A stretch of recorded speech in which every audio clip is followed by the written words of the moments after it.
Hakikatnya, bukan malah, hakikatnya Menteri Dalam Negeri Muhyiddin Yassin telah mengumumkan mereka akur dengan keputusan inkuas.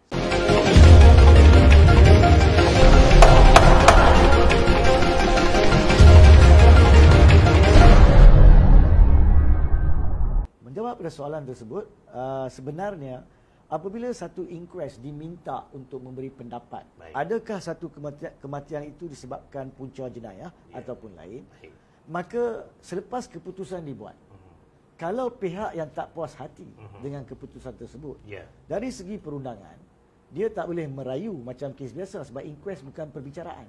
Dia adalah inquiry. Suatu siasatan mahkamah. Bukannya suatu keputusan penemuan fakta melampaui keraguan munasabah oleh mahkamah.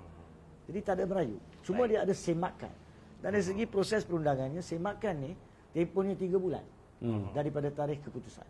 27 September patut tamat pada atau sebelum 26 Disember 2019. Dan to be fair, bagi saya dari segi perundangannya pun tak kisah kerajaan mana sekalipun.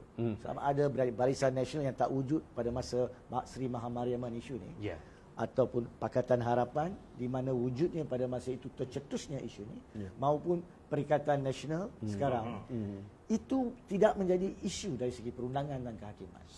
Sepatutnya. Ya, isunya adalah pihak berkuasa, iaitu pihak polis yang menyiasat, pihak peguam negara, mahkamah inkuas dan pihak-pihak lain selepas daripada itu.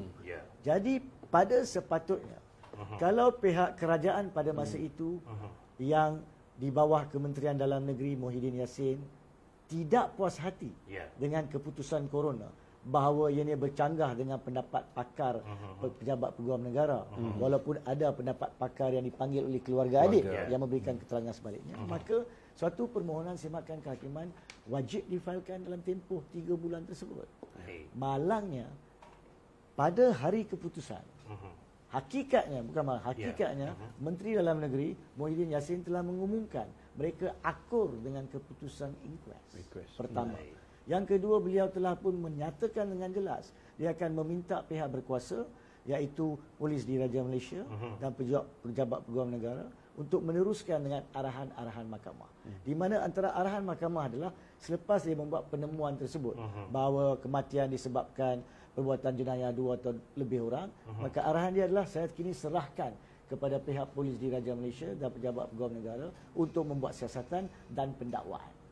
So itu arahan mahkamah. Jadi Muhyiddin pada masa itu bukan saja menerima keputusan, walhal mengatakan dia akan meminta kedua-dua agensi ini untuk teruskan mematuhi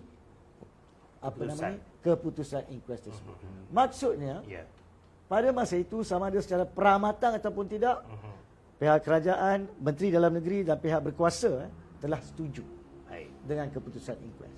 Ini penting sebab apa yang berlaku selepas itu baru-baru ini, apabila kerajaan berubah pada 1 hari bulan Mac, memang ada ruang kosong di mana tidak ada perkembangan langsung sampailah pada persekitaran pada 4 hari bulan Ogos.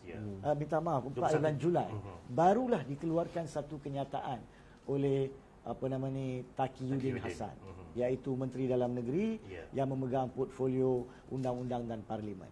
Dan dia mengatakan, walaupun perkara itu semua tahu pada masa itu, bahawa siasatan kononnya masih sedang dijalankan oleh pihak berkuasa polis, dan selepas siasatan selesai, maka pejabat peguam negara akan membuat keputusan.